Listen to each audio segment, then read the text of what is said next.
Onde você tem buscado socorro quando as portas parecem se fechar ao seu redor?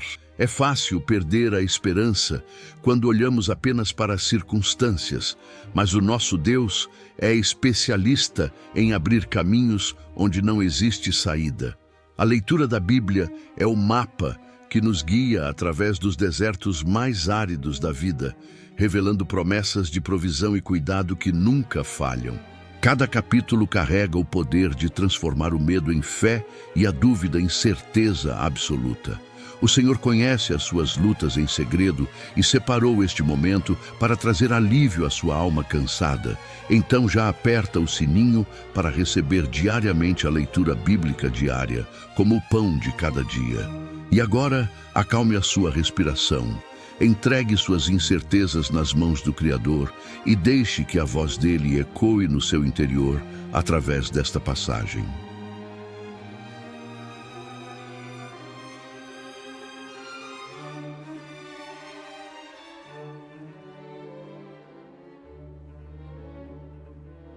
Dia 12, Gênesis, capítulos 39 a 41.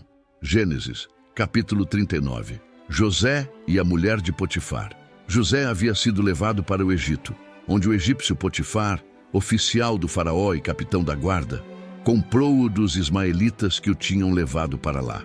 O Senhor estava com José, de modo que este prosperou e passou a morar na casa do seu senhor egípcio. José era atraente e de boa aparência. Quando este percebeu que o Senhor estava com ele e que o fazia prosperar em tudo o que realizava, agradou-se de José e tornou-o administrador de seus bens. Potifar deixou a seu cuidado a sua casa e lhe confiou tudo o que possuía. Desde que o deixou cuidando de sua casa e de todos os seus bens, o Senhor abençoou a casa do egípcio por causa de José. A bênção do Senhor estava sobre tudo o que Potifar possuía, tanto em casa como no campo. Assim, deixou ele aos cuidados de José tudo o que tinha, e não se preocupava com coisa alguma, exceto com sua própria comida. E depois de certo tempo, a mulher do seu senhor começou a cobiçá-lo e o convidou. Venha, deite-se comigo. Mas ele se recusou e lhe disse, meu senhor não se preocupa com coisa alguma de sua casa, e tudo o que tem deixou aos meus cuidados. Ninguém desta casa está acima de mim. Ele nada me negou, a não ser a senhora, porque é a mulher dele. Como poderia eu então cometer algo tão perverso e pecar contra Deus? Assim, embora ela insistisse com José dia após dia, ele se recusava a deitar-se com ela e evitava ficar perto dela. Um dia, ele entrou na casa para fazer suas tarefas, e nenhum dos empregados ali se encontrava. Ela o agarrou pelo manto e voltou a convidá-lo. Vamos, deite-se comigo. Mas ele fugiu da casa, deixando o manto na mão dela. Quando ela viu que, ao fugir, ele tinha deixado o manto em sua mão, chamou os empregados e lhes disse, vejam, este hebreu nos foi trazido para nos insultar. Ele entrou aqui e tentou abusar de mim, mas eu gritei. Quando me ouviu gritar por socorro, largou seu manto ao meu lado e fugiu da casa. Ela conservou o manto consigo até que o senhor de José chegasse à casa. Então, repetiu-lhe a história. Aquele escravo hebreu que você nos trouxe aproximou-se de mim para me insultar. Mas quando gritei por socorro, ele largou seu manto ao meu lado e fugiu. Quando o seu senhor ouviu o que a sua mulher lhe disse, foi assim que o seu escravo me tratou. Ficou indignado. Mandou buscar José e lançou-o na prisão em que eram postos os prisioneiros do rei. José ficou na prisão, mas o Senhor estava com ele e o tratou com bondade, concedendo-lhe a simpatia do carcereiro. Por isso, o carcereiro encarregou José de todos os que estavam na prisão, e ele se tornou responsável por tudo o que lá sucedia. O carcereiro não se preocupava com nada do que estava a cargo de José, porque o Senhor estava com José e lhe concedia bom êxito em tudo o que realizava. Gênesis, capítulo 40. O chefe de vinhos e o padeiro. Algum tempo depois, o copeiro e o padeiro do rei do Egito fizeram uma ofensa ao seu senhor, o rei do Egito. O faraó irou-se com os dois oficiais, o chefe dos copeiros e o chefe dos padeiros, e mandou prendê-los na casa do capitão da guarda, na prisão em que José estava. O capitão da guarda os deixou aos cuidados de José, que os servia. Depois de certo tempo, o copeiro e o padeiro do rei do Egito, que estavam na prisão, sonharam. Cada um teve um sonho, ambos na mesma noite, e cada sonho tinha a sua própria interpretação. Quando José foi vê-los na manhã seguinte, notou que estavam abatidos. Por isso perguntou aos oficiais do faraó, que também estavam presos na casa do seu senhor, por que hoje vocês estão com o semblante triste? Eles responderam, tivemos sonhos, mas não há quem os interprete. Disse-lhes José, não são de Deus as interpretações? Contem-me os sonhos. Então, o chefe dos copeiros contou o seu sonho a José. Em meu sonho, vi diante de mim uma videira com 3 ramos. Ela brotou, floresceu e deu uvas que amadureciam em cachos. A taça do faraó estava em minha mão. Peguei as uvas e as espremi na taça do faraó e a entreguei em sua mão. Disse-lhe José, esta é a interpretação. Os 3 ramos são 3 dias. Dentro de 3 dias, o faraó vai exaltá-lo e restaurá-lo à sua posição. E você servirá a taça na mão dele, como costumava fazer quando era seu copeiro. Quando tudo estiver indo bem com você, lembre-se de mim e seja bondoso comigo. Fale de mim ao faraó e tire-me desta prisão, pois fui trazido à força da terra dos hebreus. E também aqui nada fiz para ser jogado neste calabouço. Ouvindo o chefe dos padeiros essa interpretação favorável, disse a José, eu também tive um sonho. Sobre a minha cabeça havia 3 cestas de pão branco. Na cesta de cima havia todo tipo de pães e doces que o faraó aprecia. Mas as aves vinham comer da cesta que eu trazia na cabeça. E disse José, esta é a interpretação. As 3 cestas são 3 dias. Dentro de 3 dias, o faraó vai decapitá-lo e pendurá-lo numa árvore, e as aves comerão a sua carne. 3 dias depois, era o aniversário do faraó, e ele ofereceu um banquete a todos os seus conselheiros. Na presença deles, reapresentou o chefe dos copeiros e o chefe dos padeiros. Restaurou à sua posição o chefe dos copeiros, de modo que ele voltou a ser aquele que servia a taça do faraó. Mas ao chefe dos padeiros mandou enforcar, como José lhes dissera em sua interpretação. O chefe dos copeiros, porém, não se lembrou de José. Ao contrário, esqueceu-se dele. Gênesis, capítulo 41. O sonho de Faraó. Ao final de 2 anos, o faraó teve um sonho. Ele estava em pé junto ao rio Nilo, quando saíram do rio 7 vacas belas e gordas, que começaram a pastar entre os juncos. Depois saíram do rio mais 7 vacas, feias e magras, que foram para junto das outras, à beira do Nilo. Então, as vacas feias e magras comeram as 7 vacas belas e gordas. Nisso, o faraó acordou. Tornou a adormecer e teve outro sonho. 7 espigas de trigo, graúdas e boas, cresciam no mesmo pé. Depois, brotaram outras 7 espigas, mirradas e ressequidas pelo vento leste. As espigas mirradas engoliram as 7 espigas graúdas e cheias. Então o faraó acordou. Era um sonho. Pela manhã, perturbado, mandou chamar todos os magos e sábios do Egito e lhes contou os sonhos, mas ninguém foi capaz de interpretá-los. Então, o chefe dos copeiros disse ao faraó, hoje me lembro de minhas faltas.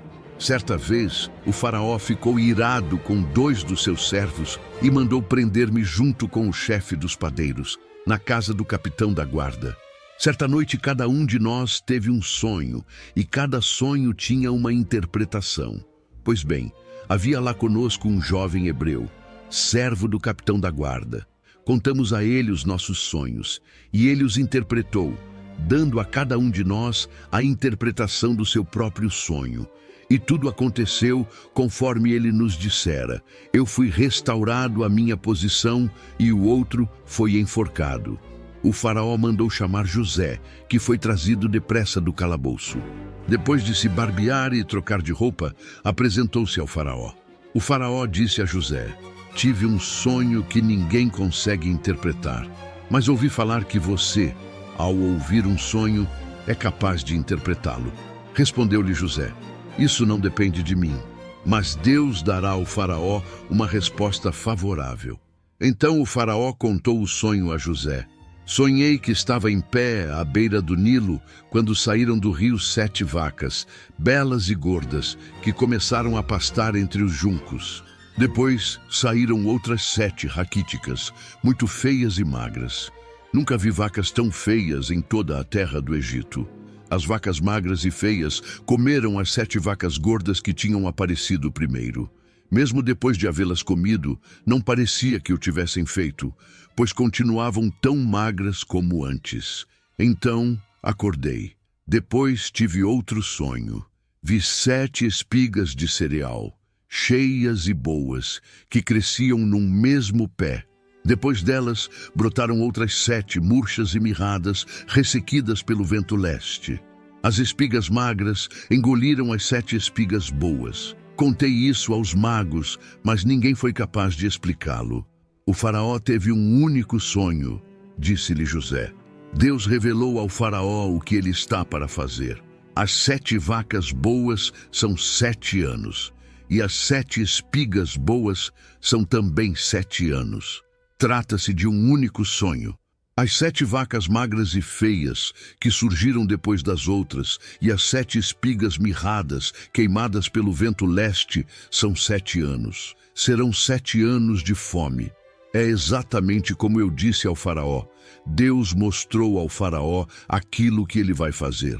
7 anos de muita fartura estão para vir sobre toda a terra do Egito, mas depois virão 7 anos de fome.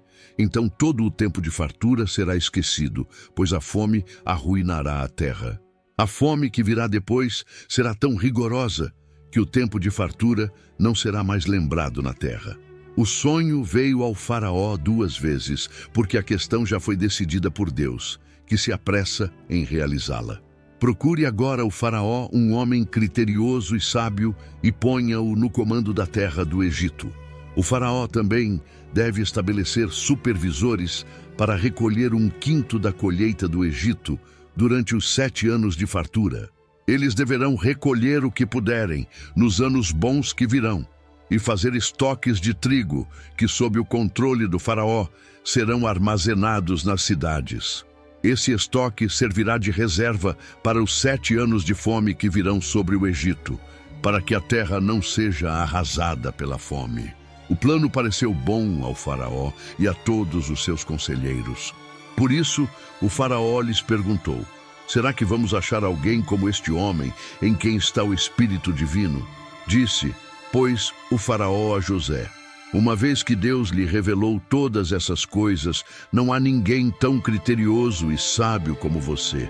Você terá o comando de meu palácio, e todo o meu povo se sujeitará às suas ordens. Somente em relação ao trono serei maior que você. José, governador do Egito. E o faraó prosseguiu: entrego a você agora o comando de toda a terra do Egito. Em seguida, o faraó tirou do dedo o seu anel-selo e o colocou no dedo de José. Mandou-o vestir linho fino e colocou uma corrente de ouro em seu pescoço. Também o fez subir em sua 2ª carruagem real. E à frente, os arautos iam gritando: abram caminho! Assim José foi posto no comando de toda a terra do Egito. Disse ainda o faraó a José: eu sou o faraó, mas sem a sua palavra ninguém poderá levantar a mão nem o pé em todo o Egito. O faraó deu a José o nome de Zafenate-Paneia e lhe deu por mulher a Zenate, filha de Potífera, sacerdote de On. Depois José foi inspecionar toda a terra do Egito. José tinha 30 anos de idade quando começou a servir ao faraó, rei do Egito. Ele se ausentou da presença do faraó e foi percorrer todo o Egito. Durante os 7 anos de fartura, a terra teve grande produção. José recolheu todo o excedente dos 7 anos de fartura no Egito e o armazenou nas cidades. Em cada cidade, ele armazenava o trigo colhido nas lavouras das redondezas. Assim, José estocou muito trigo, como a areia do mar. Tal era a quantidade que ele parou de anotar, porque ia além de toda medida. Antes dos anos de fome, Azenate, filha de Potífera, sacerdote de On, deu a José 2 filhos. Ao primeiro José deu o nome de Manassés, dizendo: Deus me fez esquecer todo o meu sofrimento e toda a casa de meu pai. Ao segundo filho, chamou Efraim, dizendo: Deus me fez prosperar na terra onde tenho sofrido. Assim chegaram ao fim os 7 anos de fartura no Egito e começaram os 7 anos de fome, como José tinha predito. Houve fome em todas as terras, mas em todo o Egito havia alimento. Quando todo o Egito começou a sofrer com a fome, o povo clamou ao faraó por comida, e este respondeu a todos os egípcios: Dirijam-se a José e façam o que ele disser. Quando a fome já se havia espalhado por toda a terra, José mandou abrir os locais de armazenamento e começou a vender trigo aos egípcios, pois a fome se agravava em todo o Egito. E de toda a terra vinha gente ao Egito para comprar trigo de José, porquanto a fome se agravava em toda parte.